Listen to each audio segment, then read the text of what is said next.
Matt and Tyler. How are you doing today? Hey, good. Nice to meet you, Rory. How's it going? You too. Such a pleasure. Now, there is a sequence in this movie that involves a ladder, Yes. and it reminded me so much of what was my favorite sequence in the Scream movies to date, which was in Scream 2 when they had to climb over the killer to get out of the car, because it's just pure tension and you could see in advance where it's going, but you still kind of are hoping against hope that it doesn't go that way.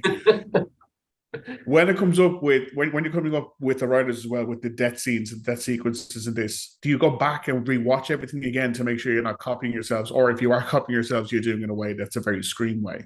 Yeah, I mean, we take, especially on this one, a lot on the last one, and really, really on this one, we wanted to make sure that all of those set pieces had a real identity, because like you're calling out that one, that's one of our favorites.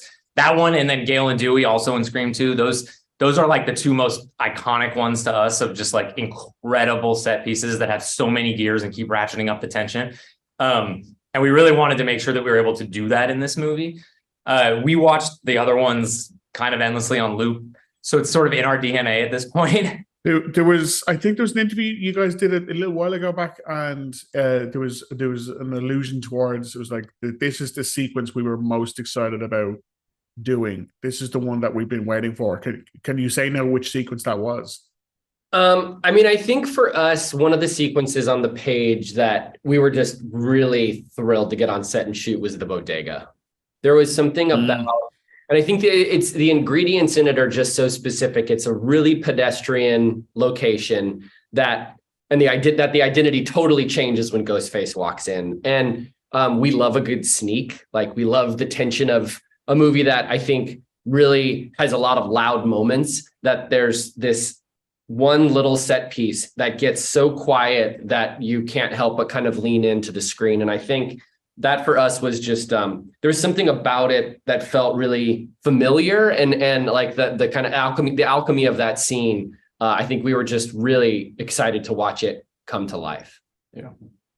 I think, if I remember my Scream history correctly, I think it was the script for Scream 3 that was accidentally leaked early, and people kind of knew some of the killers, and then it was rewritten along the way. So for the security for this one, what, like, is it blow darts? Is it people in the room to make sure the pages, is it fake endings? Is it, does everyone not get the full script? What's the, like, how far do you have to go to make sure that, because there's stuff in this and I was like, oh, I didn't see this coming at all, which is tremendous. You know, yeah, does everybody get the full script on this one? I don't think they did. No. Yeah, so we held back the script a little bit. And we audition things weird, right? Because you know that you're auditioning someone who's going to end up being the killer, and they can't know that, right? Nobody can know during the audition that they're auditioning for that role. So read monologues from other movies. And everybody who auditioned for the killer. So they all do a killer read, whether or not they're ever in our minds going to be the killer. So we have really fun audition tapes of everybody doing, it's the Amber from Scream 5. Yeah. So potentially, like, you know, if you wanted to, you'd be like, these could all be really good killers if we needed them to be.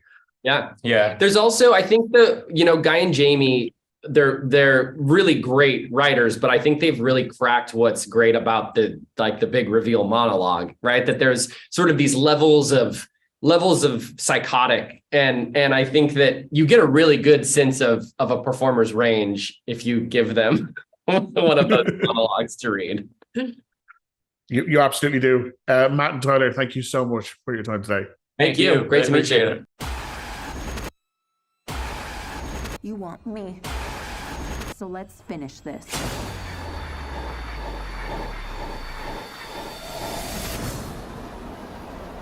Guys?